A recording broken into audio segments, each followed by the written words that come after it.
Hey, it's me, Christina, and I think we should go on a date.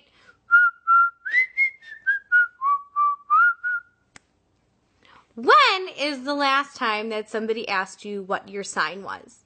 For me, I think the last time I was asked, I was maybe 12 or 13 years old, sitting around the lunch table in middle school, looking through one of those Teen Spirit magazines with a bunch of my friends, trying to figure out which boy was going to be our perfect match, because, you know, when you're 13, you should be worried about that. Until this weekend, when I was at a festival in New Jersey, and several people were asking me what my sign was.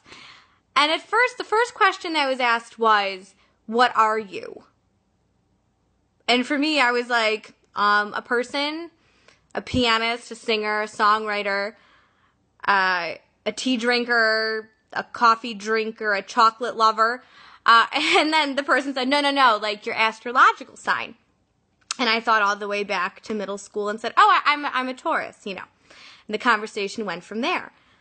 Later on, I met someone else that wanted me to guess their sign, which was a disaster because I don't know much about any of it. So what I did was, on the 8-hour car ride home, I took it upon myself to look up what a Pisces is and what a Virgo is, because I met a spirited Virgo and a really fun Pisces, and I said, well, let's see how close they were to what their descriptions were.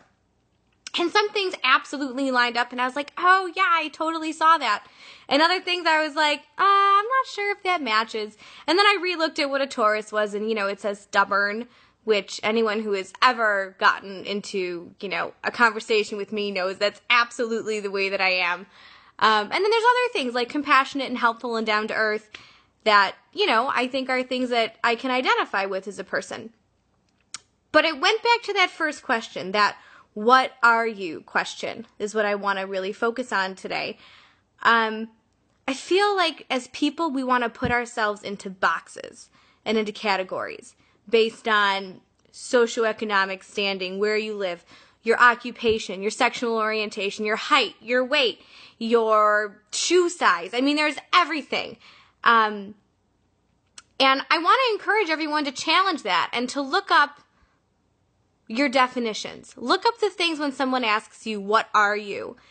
And look up those 3, 4, or 5 words that you identify with. And then check it out and see how much of that is what you think, or what you think you should think, or what you think others think. Identity is kind of a funny thing, and I'm really glad that this weekend got me thinking about the way that I think and thinking about things.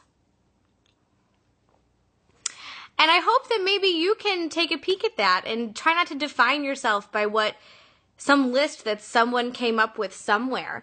Because let's face it, there's never going to be a complete list that's going to be able to tell you who you are. I don't know. Until next time.